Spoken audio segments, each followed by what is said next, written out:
Welcome to the Forgotten Narrator. There is a silence that echoes louder than screams in the annals of Imperial history.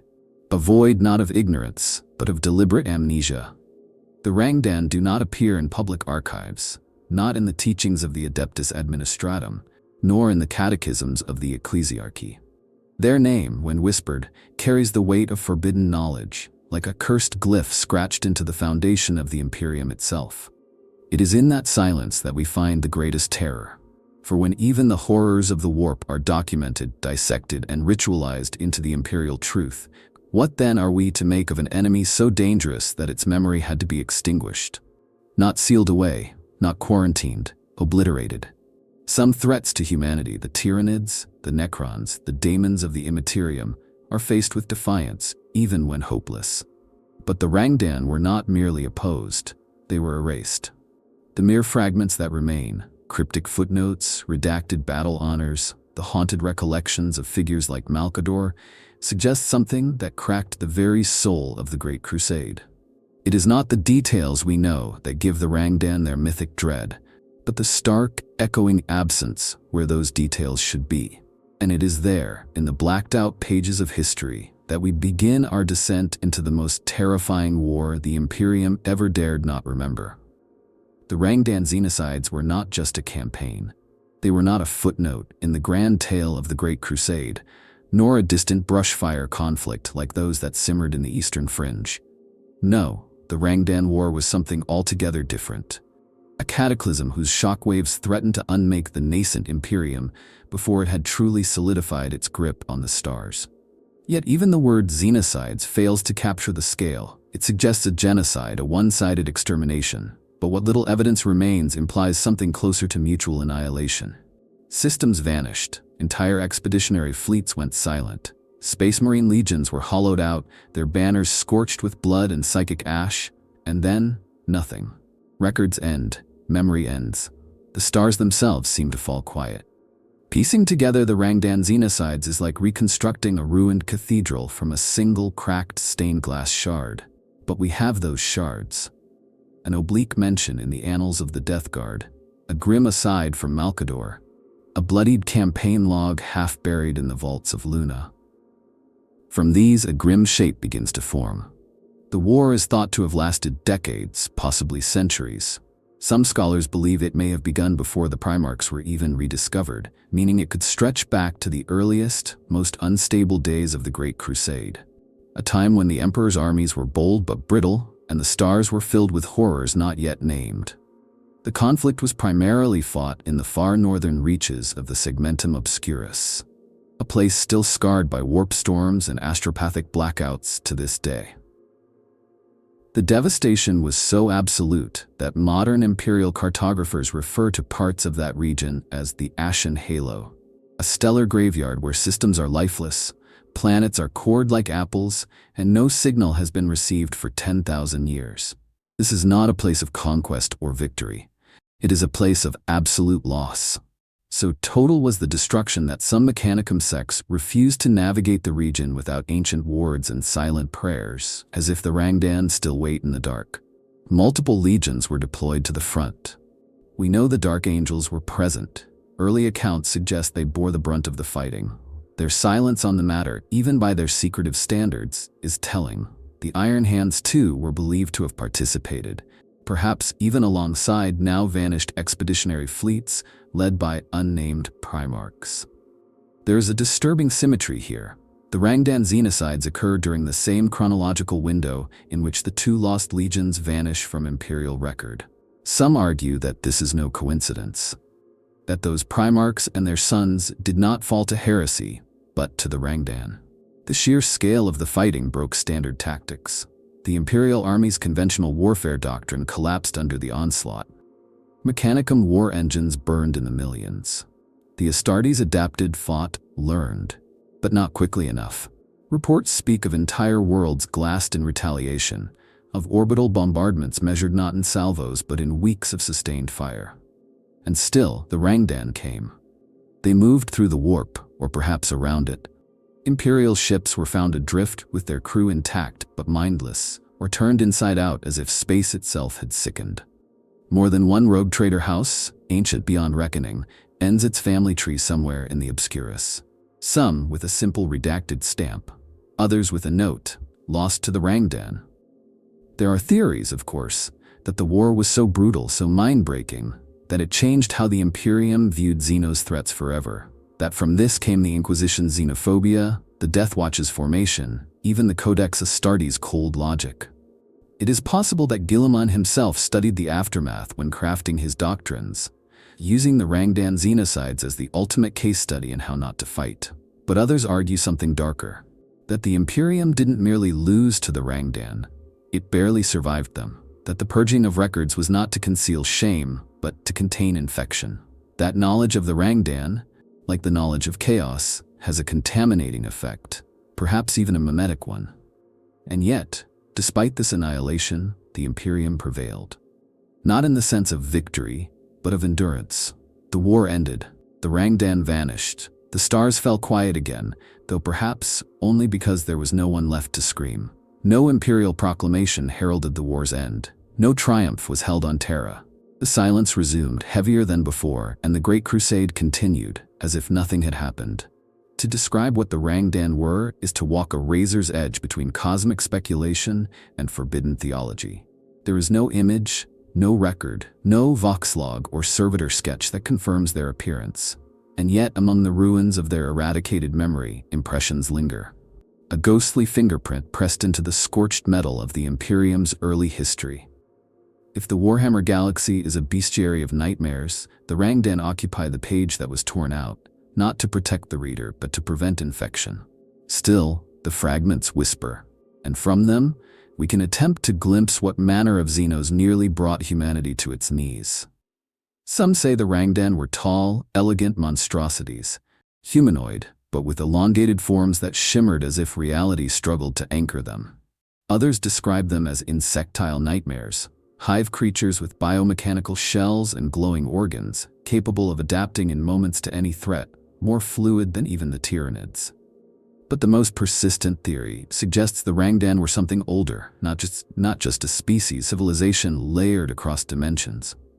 A culture that bled into the warp without worshipping it, that manipulated psionic fields not through daemons or sorcery, but through sheer mental architecture.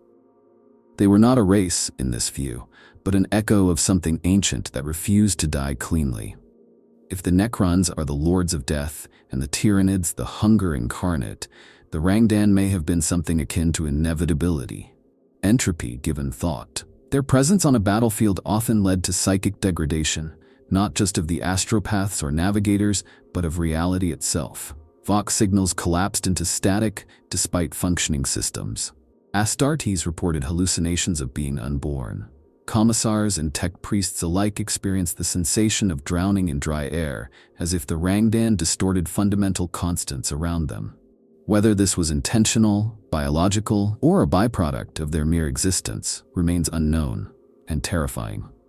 It is also speculated that the Rangdan possessed no singular form. That Rangdan was a name applied by terrified imperial forces to an amalgam of interlinked subspecies, symbiotic warforms, or a unified consciousness manifesting through avatars. In this light, the conflict becomes even more horrifying. It was not war against a foe, but against a sentient ecosystem, every part of which learned and evolved in tandem. Their ships were not built but grown.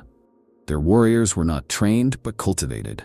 They did not manufacture weapons, they became them. Organic weapons capable of vomiting stasis fields or melting ceramite with psionic resonance were reportedly recovered by Inquisitorial kill teams millennia later, buried deep in xenotech vaults, with orders never to open.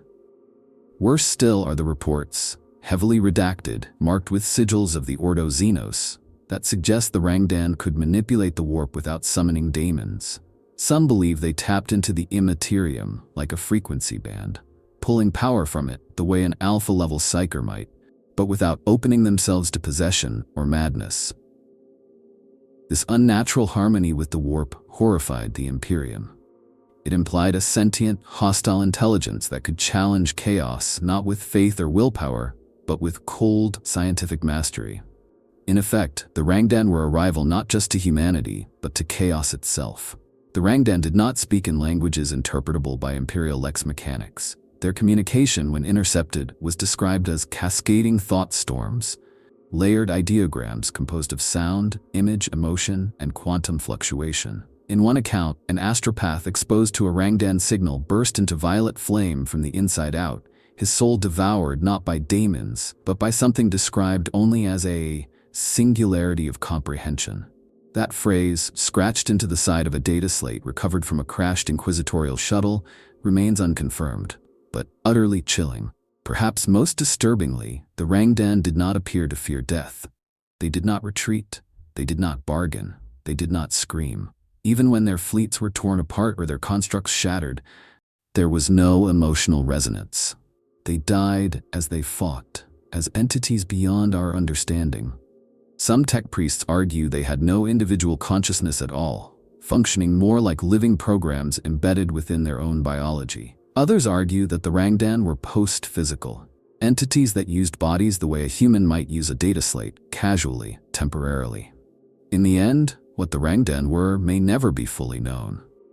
But the echoes they left in the minds of those who survived, the shattered veterans, the suicide-prone remembrancers, the speechless Astartes captains, speak volumes. And the fact that even now, 10,000 years later, the Imperium has maintained the censorship of their name suggests a singular truth. The Rangdan were not merely aliens. They were something far worse, something the galaxy itself had tried to forget. The story of the Rangdan is soaked in blood and silence, but perhaps nothing speaks louder than the strange absence of Legion banners from that era. Amid the devastating toll of the Rangdan xenocides, whispers persist that entire Space Marine legions were lost, reshaped, or unmade in the crucible of that war. This is more than conspiracy or hearsay. It is a wound in the fabric of Imperial history, concealed under layers of denial and redaction. 2 of the 20 original Legiones Astartes are not only missing, but deliberately excised. Not marked traitor, not disgraced, forgotten.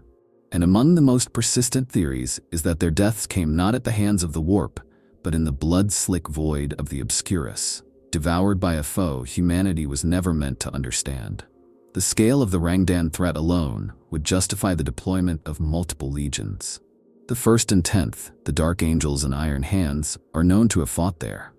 Yet what becomes immediately suspicious is how many other legions make no mention of the conflict. The Wolves are silent. The word-bearers too. Even the typically meticulous Ultramarines record no campaigns in the Ashen Halo. Some argue this was simply a regional war. Others believe the silence is enforced, the trauma too great to recall, or perhaps that the legions who fought the Rangdan ceased to exist in a way that defied even the Emperor's will. The Lost Legions, the 2 and Theth, are uniquely positioned in Imperial history. We know they existed. We know they had gene seed. We know the Emperor created their Primarchs and that they fought in the early days of the Crusade. And then suddenly, nothing. No records. No honors. Their very mention accompanied by blank spaces or ominous ellipses in Imperial texts. This is not mere administrative loss. This is ritual erasure. And for many, the timing aligns too precisely with the Rangdan War to be dismissed as coincidence. There are legends. Stories passed in half-code among rogue traders, among Death Watch veterans with too much time and too many scars. They speak of a legion that went too far, that in the face of the Rangdan's incomprehensible warfare began to change, to become more like their enemy in order to defeat them.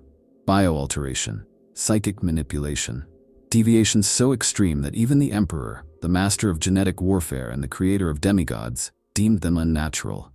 This hypothetical legion, possibly the Xenos, may have succumbed not to heresy, but to functional extinction. Its warriors rendered something else entirely. Not human, not Astartes, something in between. Another theory posits that a legion, perhaps the 2, made first contact with the Rangdan, and did not survive the encounter. Annihilated to the gene, their Primarch included, their memory wiped to preserve morale and deny the Rangdan a symbolic victory. This would explain why so few strategic records survive. If the Imperium lost an entire legion before even realizing the scale of the threat, it would justify the unprecedented deployment that followed. A total war footing not seen again until the Horus Heresy. There is also the possibility that the missing legions were not destroyed, but folded into others. Genetic markers found in some of the more unstable chapters of the later foundings suggest grafted lineage. These anomalies, strange psychic tendencies, erratic organ failure, or even resistance to the warp, may be the ghost echoes of gene lines scrubbed from history. Perhaps the sons of these fallen legions were deemed too useful to lose entirely, so they were broken down, reprocessed, and seeded into the future under false banners. But if this is true, if the Rangdan War cost the Imperium not just billions of lives but the legacy of 2 Primarchs, then the silence is not merely political, it is existential. It means the Emperor's plan was vulnerable long before Horus turned. That his vision, his gene-forged sons, his Astartes legions, were fallible in the face of Xenos' horror. And the implications of that would shake the foundations of Imperial truth. The survivors of the Rangdan Xenocides rarely speak of the war. But there are hints. Veterans of the First Legion who suffer waking nightmares, even millennia later. Records of unexplained gene deviations in Astartes descendants from northern campaigns.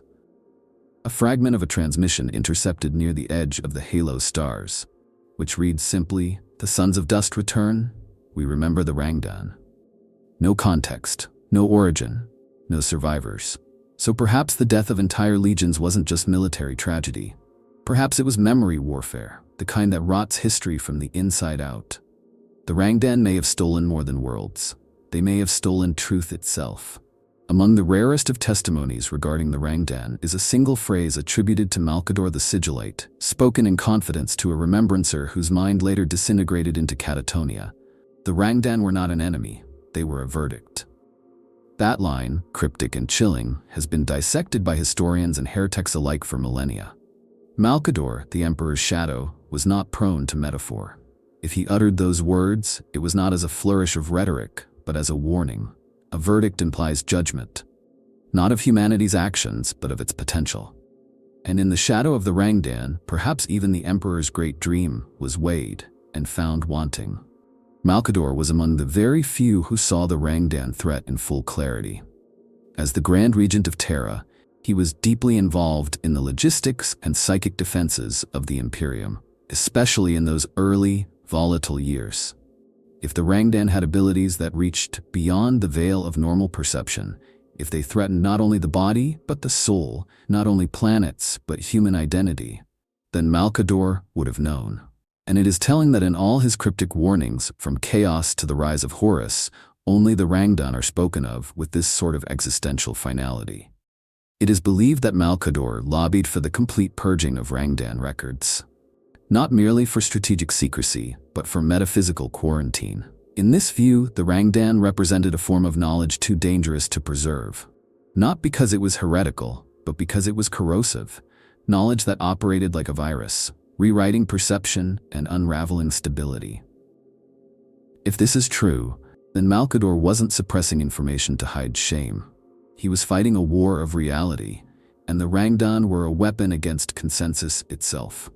Some inquisitors, especially in the Ordo Malleus and Ordo Xenos, believe that Malcador encountered something during the Rangdan conflict that altered his plans for the entire structure of imperial governance. Prior to the Xenocides, there is evidence that the Emperor favored more integration between Astartes, Mechanicum, and civilian administration. After the war, those visions were replaced by segmentation, by redundancy, by paranoia codified into doctrine. This may not have been a response to internal failure, but a preemptive defense against a repeat of the Rangdan, a foe who could exploit trust as a vector of infection. There are also disturbing parallels in Malcador's preparation for the Inquisition. Though the Inquisition was formally founded during the heresy, the seeds of it were planted long before.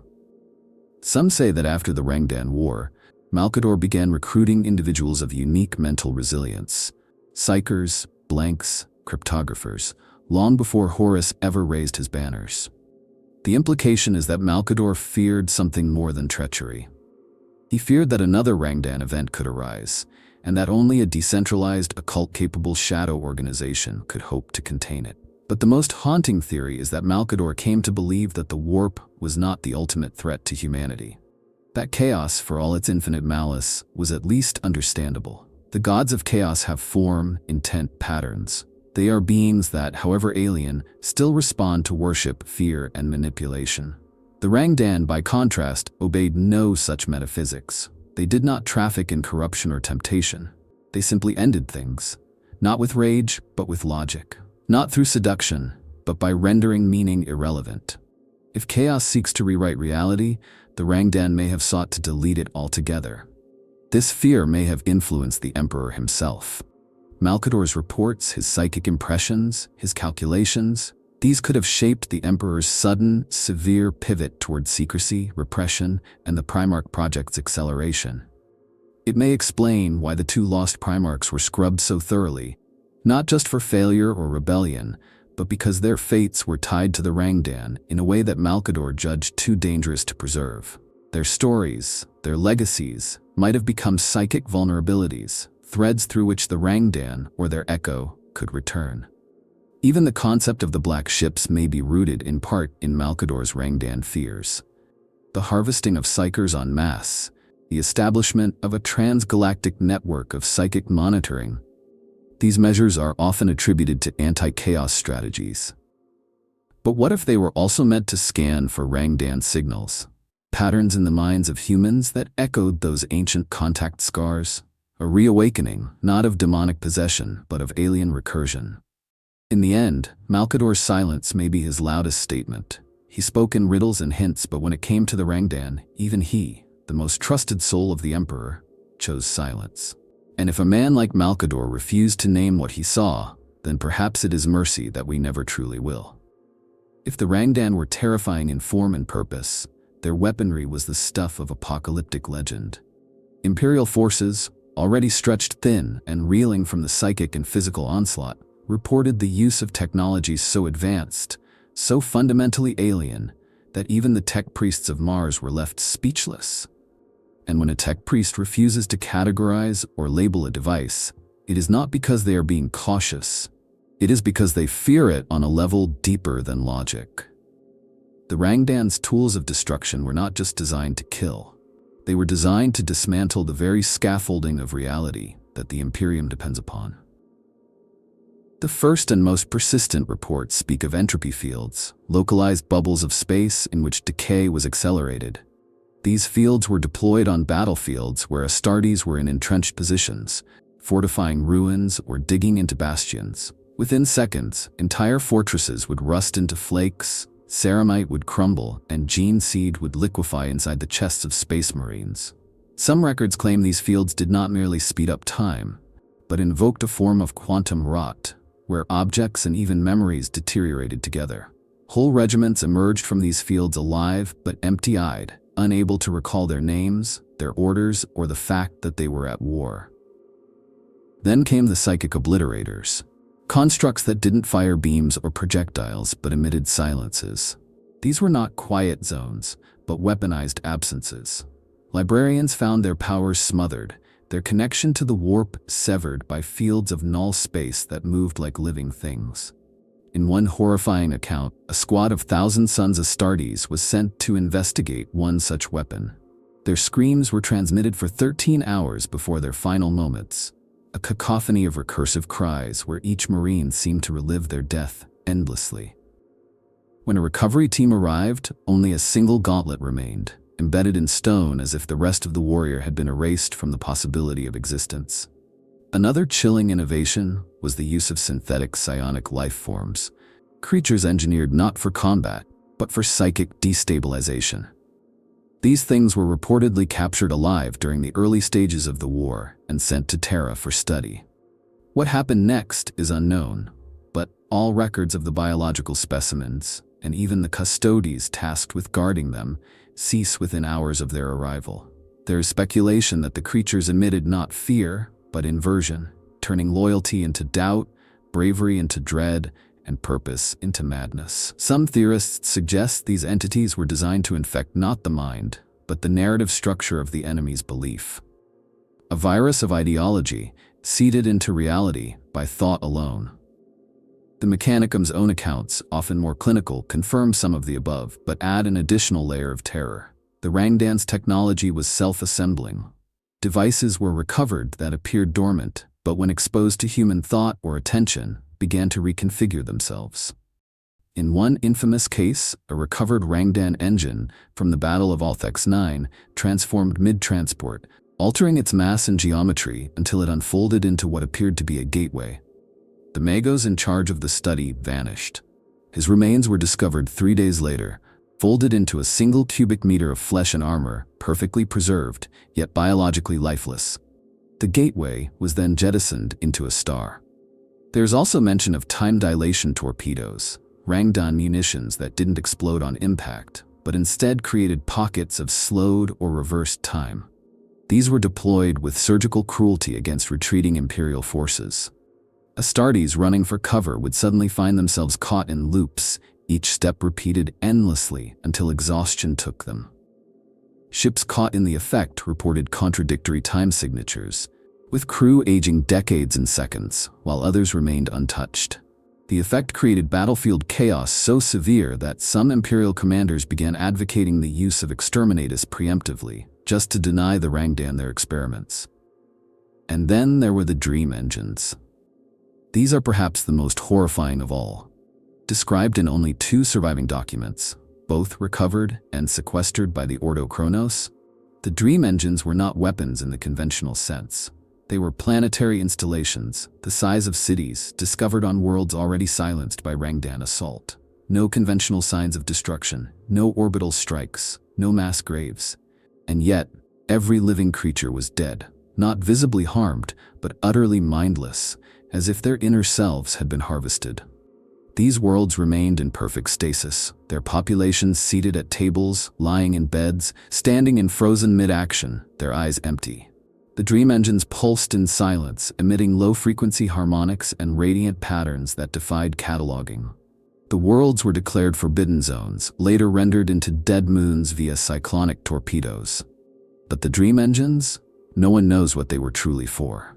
What emerges from all this is a singular, unbearable truth.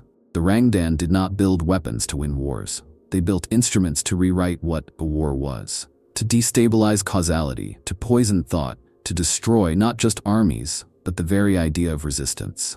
Their arsenal was not crafted for conquest. It was crafted for erasure. What if the Rangdan did not merely kill, but erased the concept of self? In the dark hinterlands of the Segmentum Obscurus, where the war burned hottest, there are scattered accounts, buried in forbidden vaults and psychic residue, of entire populations vanishing not physically, but spiritually. Entire hives found intact, every human corpse untouched, and yet not a single soul could be detected by astropaths or the black ships. It is as if something fed not on flesh or bone, but on the immaterial essence of sentient life. The Rangdan, according to these whispers, waged psychic extinction events. This was no ordinary warp interference. Imperial forces are familiar with the horrors of chaos, daemons bursting forth from Jella-ripped void ships, sorcerers hurling firestorms, and warp storms swallowing reality whole. But the Rangdan did none of these things. Instead, they turned the warp itself silent. Entire sectors fell into a hush, where astropathic communications ceased, not due to interference, but absence. No screaming echoes, no daemon incursions, just blankness, the kind of quiet that suggests nothing remains to echo. In such places, psychers went mad, not from overload, but from starvation. Cut off from the immaterium, they deteriorated like lungs in vacuum. This phenomenon, dubbed soul-quenching by later inquisitors, was particularly lethal to librarians. Those with even mild psychic resonance found themselves afflicted with what came to be known as the Rangdan sickness.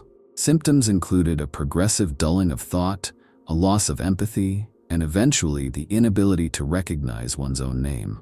Some suspected that the Rangdan had developed a method of psionic negation that not only nullified the warp, but actively scrubbed the soul like data from a cogitator.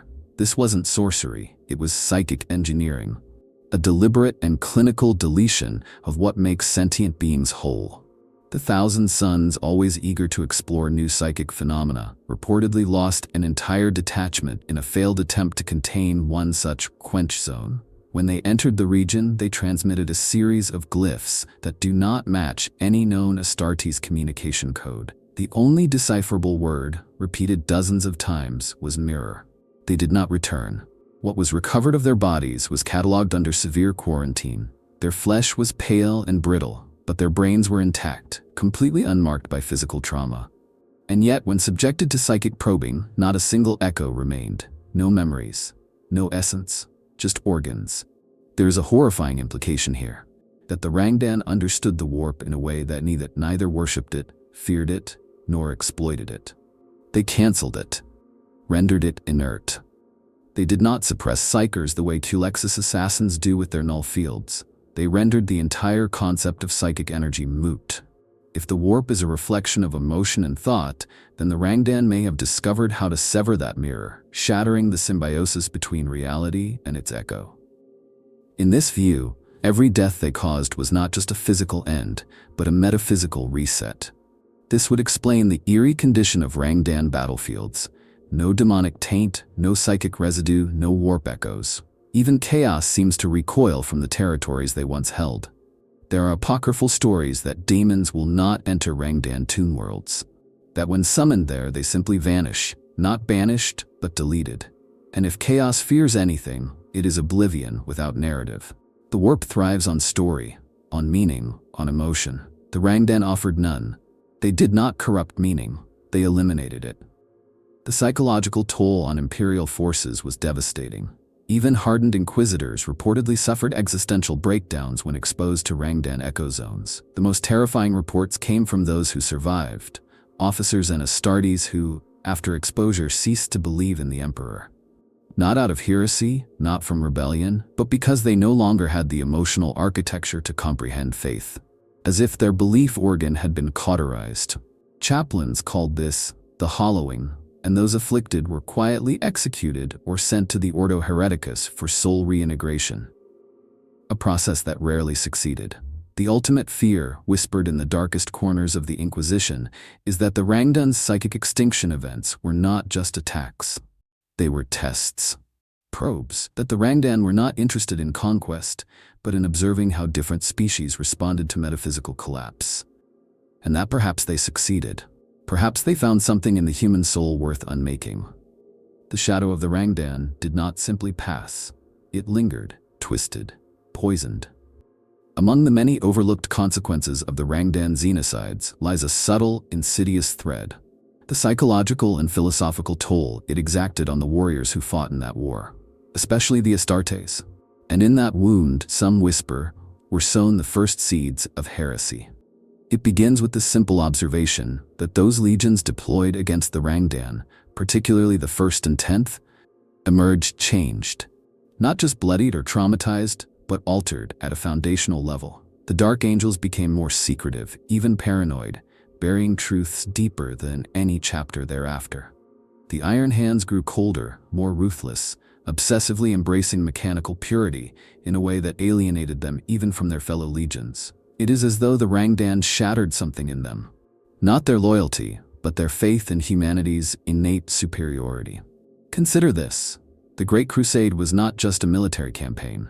It was a religion in motion. Every Astartes legion marched under the unspoken assumption that the Emperor's vision was not just triumphant. It was inevitable. The Imperium was destiny.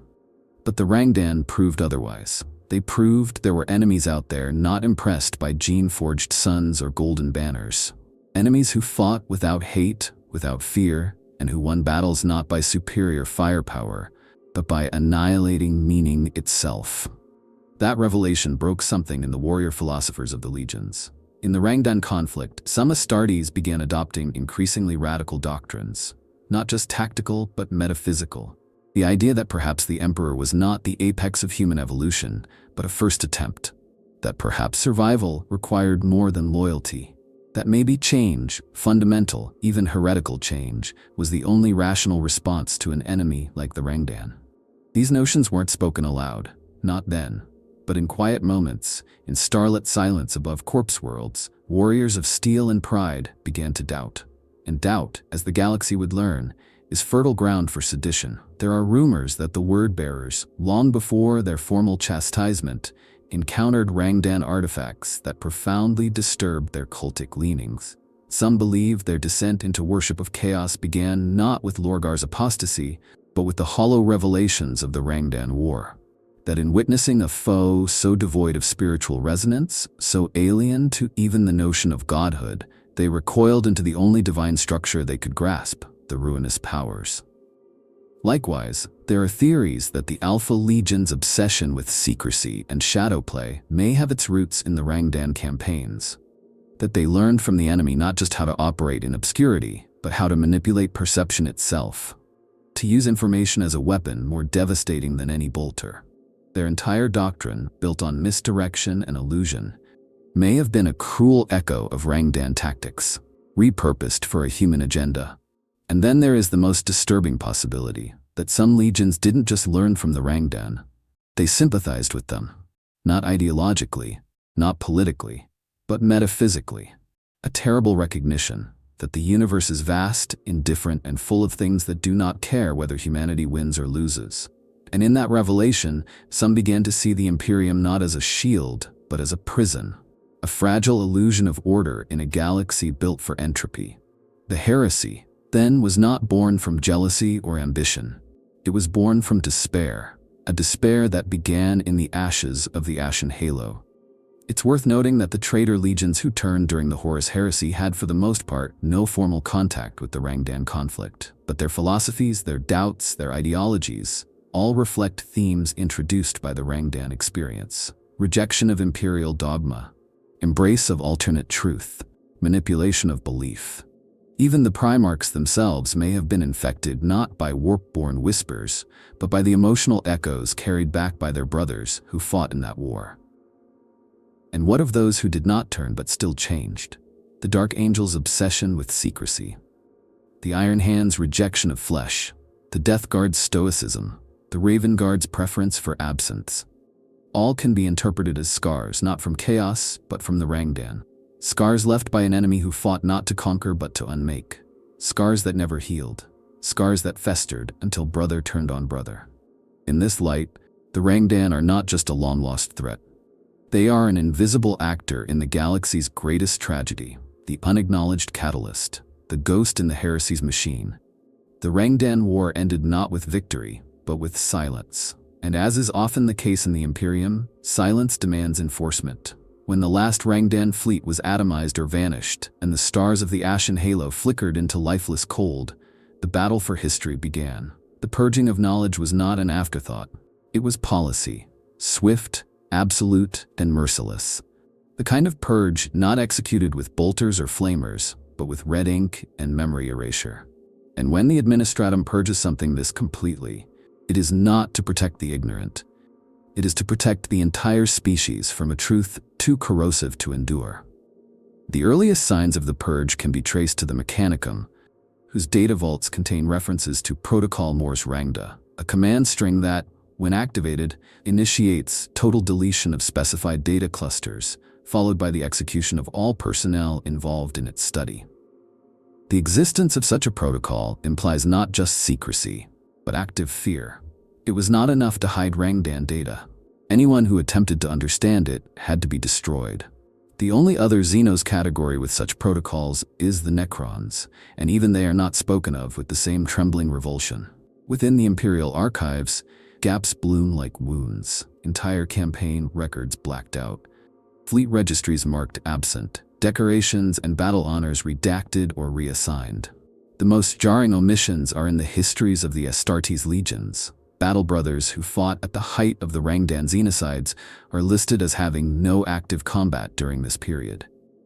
Commanders who were decorated for victories in the northern campaigns vanish from post-war records. And then there are the legionaries, whose names appear nowhere else. Ghosts in the data, phantoms who bled and died for a war that officially never happened. The Ordo Redactus, one of the lesser-known arms of the Inquisition, may trace its origin to the Rangdan purges. Charged with the identification and erasure of dangerous metahistorical truths, their function is to dismantle the past with the same zeal as the Ordo Malleus hunts daemons. Their agents do not destroy planets. They destroy memory, books, art, language, and eventually the minds that contain them. It is said that the Redactus used fragments of Rangdan technology to aid their mission. Cognitive dissolution tools, psionic blank fields, even thought virus purges administered through hollow litanies. Whether these are rumors or not, no one outside the High Lords has ever confirmed, and no one inside would dare speak. But the greatest act of erasure was cultural. The Adeptus Ministorum, the Ecclesiarchy, the Remembrancers, even the scribes of the Scholastica Psychona, all were purged of Rangdan references. Stories forbidden, songs banned, art destroyed, memory sealed not just from the common citizen, but from the priesthoods of the Imperium itself. When the great histories of the Great Crusade were compiled, the Rangdan Xenocides were relegated to a passing mention. 3 words buried in a timeline of millennia. Not even the Horus heresy was so thoroughly sanitized. The obvious question arises, who ordered this? Was it Malcador, wielding his authority in the Emperor's name? Was it the Emperor himself? Did he foresee a threat so profound that even its memory posed risk? Or did something else, something within the Rangdan conflict, take root inside the Imperial structure? A sleeper meme, a hidden logic, a shadow that could only be defeated by never being seen again. There are legends, of course, a few records that escaped deletion. A mural, half-scrubbed, depicting a starfield with strange, symmetrical patterns. A fragment of a librarius codex that speaks of the unmakers of truth.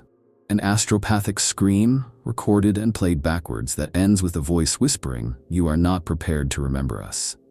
These relics survive like radioactive bones, buried deep, unexamined, yet still potent.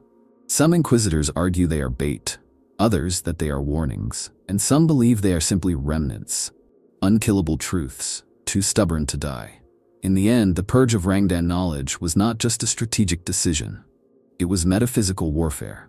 A deliberate attempt to excise a psychic scar from the soul of mankind, not because the Rangdan were winning, but because their existence proved that the galaxy was not ours, that it had never been ours, and that our dreams of empire were written atop a foundation that the Rangdan could dissolve at will.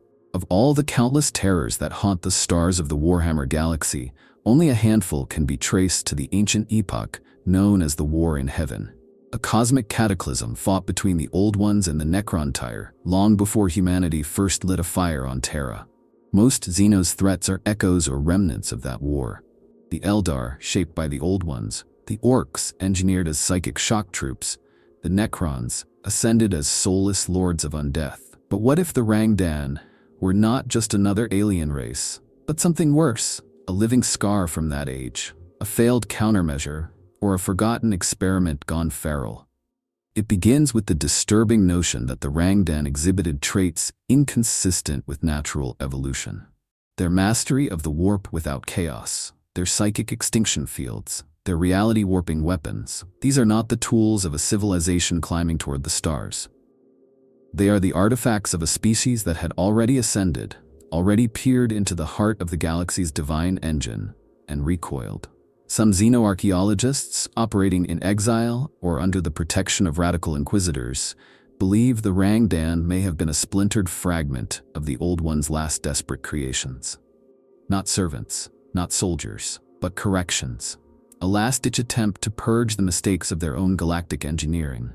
If the Old Ones created the psychic webway and seeded sentient life across the stars to manipulate the immaterium, then it stands to reason they also created contingency plans. The Necrons turned on them. The warp boiled over. The gods of chaos began to gestate. And perhaps in those final moments of their empire, the Old Ones released something else. An entity, or race, designed not to rule, but to unmake. To sever the connection between the warp and matter entirely. A metaphysical failsafe. And then they died, leaving the Rangdan, or what would become the Rangdan, untethered, lost, and evolving without context. This would explain the Rangdan's complete lack of civilization in the human sense. No cities, no monuments, no art, just vector-based fleets, dream engines, entropy fields, and soul silence. Their presence does not suggest culture. It suggests function, purpose encoded into biology. But with their creators long dead, that purpose fractured. What was once a scalpel to cut away demonic corruption may have become a cancer of its own. A virus that no longer knows what to cleanse and simply deletes everything. Others believe the Rangdan may have been a reaction to the Necrons themselves. The Old Ones, desperate to stop the soulless march of the Necron-Tyre turned Catan, could have devised an opposing force, not bound to the physical, but able to distort and destroy even necrodermis. The Rangdan's anti-structural weaponry, their capacity to unmake without energy exchange, could be the counter to the Necron's deathless resilience. In this hypothesis, the Rangdan were psychic antibodies capable of destabilizing the unlife matrices that make the Necrons immortal. And like all immune responses, uncontrolled replication leads to pathology. But there's a darker theory, one whispered only in the circles of the most damned scholars of the Ordo Chronos and Xenos, that the Rangdan were not created by the Old Ones at all, but by the Necrons. A failed experiment. An attempt to create organic anti-warp soldiers, creatures that could do what the Necrons feared to touch, manipulate the warp without chaos. If so, the Rangdan may have been part of the Necrons' lost psychic experimentation phase, before they settled on total rejection of the immaterium. This would explain their biological form, their rejection of emotion, and their hostility to both human and demonic alike. But if that's true, then the Rangdan are the Necrons' greatest failure, one they buried and hoped would never awaken. There are even those who claim the Rangdan were not of this galaxy at all. That during the War in Heaven, the Old Ones tore open a hole to another universe, a place without warp, without gods, a vacuum of metaphysics, and the Rangdan slipped through, not invaders, not conquerors, just survivors of a reality incompatible with ours. Their actions, then, are not hostile, merely instinctive. They see the warp as a virus and humanity as its vector. Whatever their origin, what matters is what they became. A warning. A sign that the galaxy is not shaped by only chaos and order, but by something older. Something that remembers when gods were young and dreams still shaped stars. The Rangdan are not just a threat, they are a message. A fossilized scream from a time before language. And if their roots do lie in the ancient wars of cosmic power, then their return may signal that those wars are not over, merely paused. In the black void, where the ashen halo meets the forbidden stars, myths refuse to die. Despite the relentless purging of records, despite the terrifying efficiency of the Ordo Redactus, echoes of the Rangdan still flicker at the edges of imperial perception. They do not live in books or banners, but in anomalies, in cursed signals, in dead systems that remain too quiet for too long, and in the minds of inquisitors, explorators, and rogue scholars who dare to ask, what if the Rangdan never truly left? The most compelling evidence of a lingering Rangdan presence lies in the phenomenon known as ghost fleets. These are derelict armadas, reported by long-range auger scans and deep void missions, composed of vessels that bear no known design lineage. Some of them drift through regions declared off-limits by the Adeptus Mechanicus millennia ago.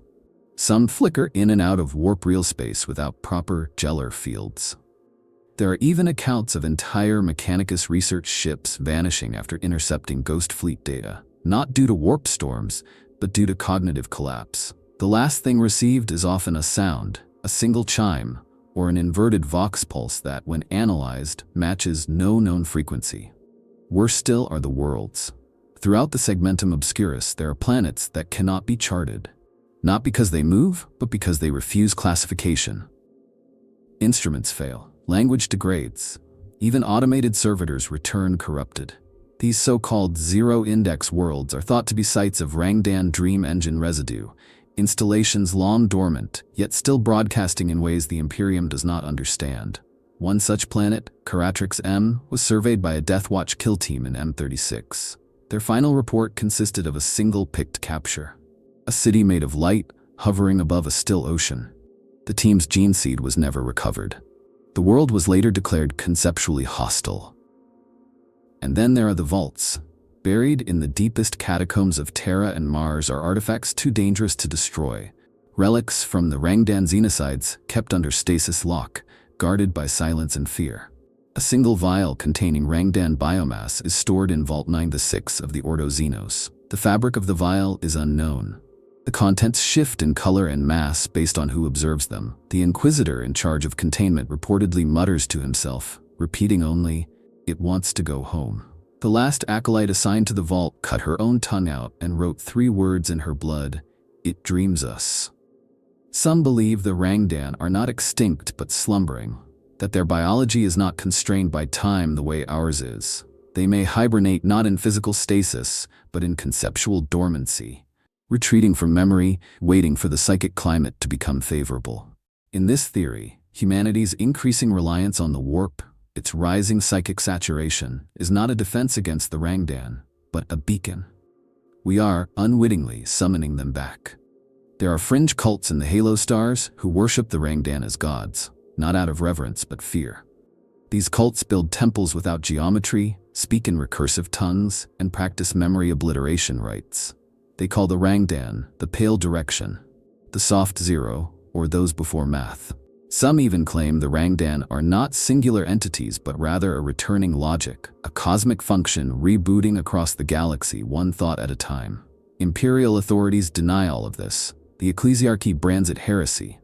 The Inquisition rarely comments, but the Adeptus Mechanicus, usually dogmatic to the point of paralysis, has quietly forbidden travel to over 100 systems with no official reason given. Some say these systems show signs of resonance anomalies. Others whisper that black ships have begun collecting psychers not just for the Golden Throne, but for something else. Something beneath Terra that watches, measures, and waits. And yet, despite all this, there are those who seek the Rangdan. Rogue traders chasing forbidden Xenos tech. Radical inquisitors hoping to weaponize what nearly destroyed the early Imperium. Even among the Eldari and Necrons, there are stirrings, an uneasy tension in the psychic skein, as if ancient races feel the tremor of a coming reawakening. Not of gods, but of an absence vast enough to consume gods. If the Rangdan do return, they will not announce themselves with fleets or thunder. They will come the way they did before, through silence, through the vanishing of stars, through the decay of meaning. And by the time we realize it, the galaxy will already be too quiet. In the grim darkness of the far future, there is only war, but not all war is equal. For every endless trench on Cadia, every tyrannid swarm devouring life from the void, there is a conflict buried so deep in silence that even the war cries have been forgotten. The Rangdan Xenocides were one such war, and in the reckoning of threat, of legacy, of what shakes the Imperium to its golden core, a question festers beneath the surface of all this forbidden lore. Were the Rangdan stronger than chaos? It is not a rhetorical flourish. It is a true point of terror. For all the fury of the warp, for all its endless mutations and apocalyptic sorcery, it follows rules. Chaos is knowable, in the way a wildfire is knowable. Dangerous, yes, but comprehensible in its patterns. It seeks belief, it feeds on emotion, it spreads through ritual and rot and conversion. Demons have names, the gods have personalities, however deranged. The great enemy can be bargained with, feared, or even worshipped. The Imperium has fought chaos for millennia, and despite every loss, every betrayal, it understands the rules of engagement. But the Rangdan had no such rules. They did not seek conversion. They did not corrupt. They did not even communicate in the way chaos whispers. They simply acted. Their very presence unmade meaning. Where chaos inflames, the Rangdan extinguished. Where chaos twists form, the Rangdan dissolved essence. Where chaos thrives on passion, the Rangdan operated like entropy given will. The horrors of chaos destroy the body and soul in fire and madness. The Rangdan destroyed the context that made those concepts possible in the first place. In this way, they were worse. Chaos, for all its grotesque excesses, reaffirms the value of resistance. When Slaanesh corrupts a world, the faithful can die for the Emperor. When Khorne spills blood, warriors roar their defiance. There's narrative in chaos. Struggle, tragedy, meaning. But the Rangdan denied even that. They left behind not martyrs but voids, not memories but absences. Even their weapons rejected the principle of confrontation. They erased the self, not just the flesh. They deleted loyalty, doubt, and belief in one stroke. That is not war. That is metaphysical sterilization. The fact that the Imperium was forced to erase them from memory says everything. The Imperium does not erase chaos. It fights it, exalts its victims, and weaponizes its threat to forge unity. But the Rangdan? Their memory was not useful. It was destabilizing, corrosive, an infection of perspective. If the Rangdan were merely another Xenos race, even a powerful one, they would be trophies in the grand cathedral of imperial might. Instead, they are a myth built on fear. And that fear is deeper than anything chaos has ever achieved. Because chaos can be fought with faith. But what do you fight the Rangdan with? Doctrine fails. Steel fails, psychic might fails, even remembrance fails. The only defense the Imperium found was suppression, the unmaking of knowledge.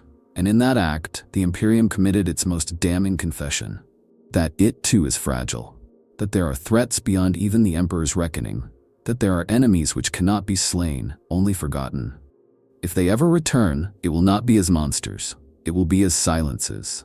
Worlds will go quiet, systems will lose their names, wars will begin with no declarations and end with no survivors. Chaos, in all its hideous glory, still plays a role in the theater of reality. The Rangdan would burn down the theater and unwrite the script. And yet there's something strangely compelling in that terror. Something pure.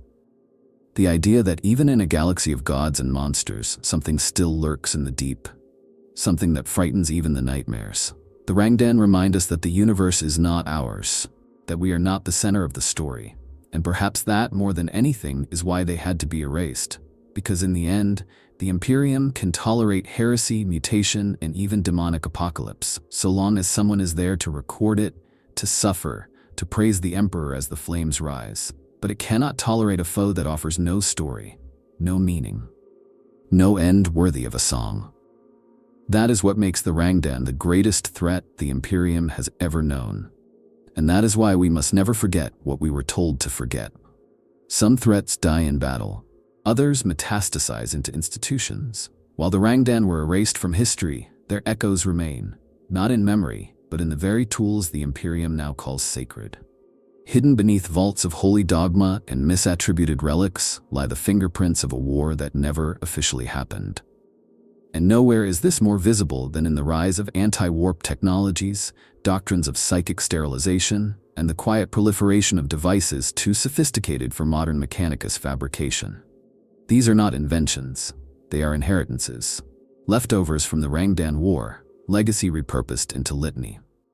The most striking example is Blackstone, a rare obsidian-like material capable of disrupting or nullifying warp-based phenomena. It is most famously used in the construction of the Blackstone fortresses, ancient spaceborne weapons of mysterious origin, capable of firing reality-bending beams that can tear holes in the warp itself. Official lore links them to the Necrons, but there are theories, dangerous, suppressed theories, that the Blackstone was first rediscovered during the Rangdan Xenocides. That in the depths of the Ashen Halo, the Mechanicum found derelicts not unlike those fortresses.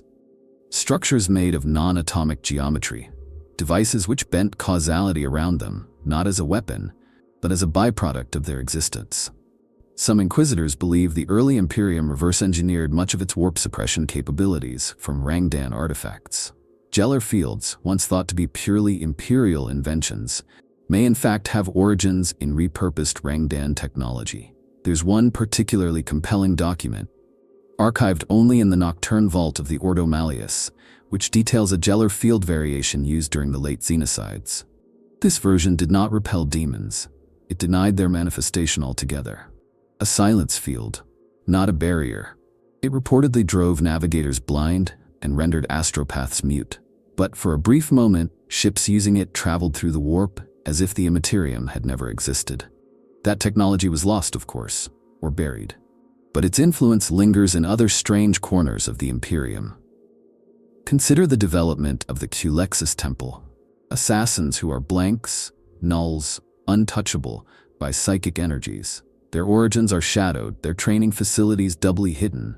It is possible that their methods were not the result of biological refinement alone, but shaped in reaction to what the Rangdan did. That the Imperium, terrified by the way the Rangdan unmade psychers without chaos, began breeding its own anti-warp countermeasures. The fact that the Culexis are used so sparingly, and that their mere presence causes psychological decay in allies, suggests their design is not just weaponized genetics, it's legacy reverse engineering, a tool copied from a war crime that no one remembers. Even doctrines within the Inquisition itself betray this inheritance. The Ordo Malleus was originally designed to fight demons, but its inner schisms, the radical factions who seek to manipulate, contain, or use forbidden tools, often find themselves drawn to artifacts recovered from lost theaters of war. These relics, catalogued only under codenames like Mirror Spine, Echo Cage, or Thought Knife, all originate from systems near or within the Ashen Halo. The users of such relics report dreams in fractal patterns, headaches that feel like memories of unspoken languages, and occasionally, suicidal derealization. One Inquisitor carved into the wall of his cell the words, "I see the things that kill belief." He was disintegrated via plasma cleansing within the hour. Beyond the psychic and technological, there is also the doctrine of silence, the belief, now core to the Adeptus Custodes and the Sisters of Silence, that not all threats must be named to be destroyed. This is not just superstition. It is a philosophy born of something older, something Rangdan. The Sisters' null aura does not just suppress sorcery. It echoes the fields used during the Xenocides, bubbles of unbeing. There are ancient logs from the Battle of Zarthek's Crypt, a now redacted conflict, where a null zone was so potent that Vox recordings refused to play unless transcribed through a cogitator first. When played, the only sound was weeping. No words, just sorrow. And perhaps that's the cruelest legacy of the Rangdan. Not the silence they imposed, but the silence we've accepted. In accepting their suppression, the Imperium has embedded the Rangdan into its bones. Every anti-psyker policy, every soul-quenching relic, every doctrine of knowledge control, these are monuments not to triumph but to fear. The Imperium is in part Rangdan now. We use their tools, we mimic their denial, we speak their logic, cloaked in litanies we do not understand. So are they gone? Or are they just asleep within us, their logic metastasized into dogma? When we fight chaos, we know what we are resisting. But when we use Rangdan tech, Rangdan thought, Rangdan silence, we don't resist. We absorb. And that is the true horror. That in trying to defeat them, we became a little like them. If you've stayed with this story to the end, fellow traveler, perhaps the Emperor protects you. Or perhaps something else is listening now. If you want to see more forbidden histories like this one, subscribe. We'll be diving deeper into the hidden lore of Warhammer 40,000, the truths buried in silence, and the lies told too often. Until then, keep watching the stars.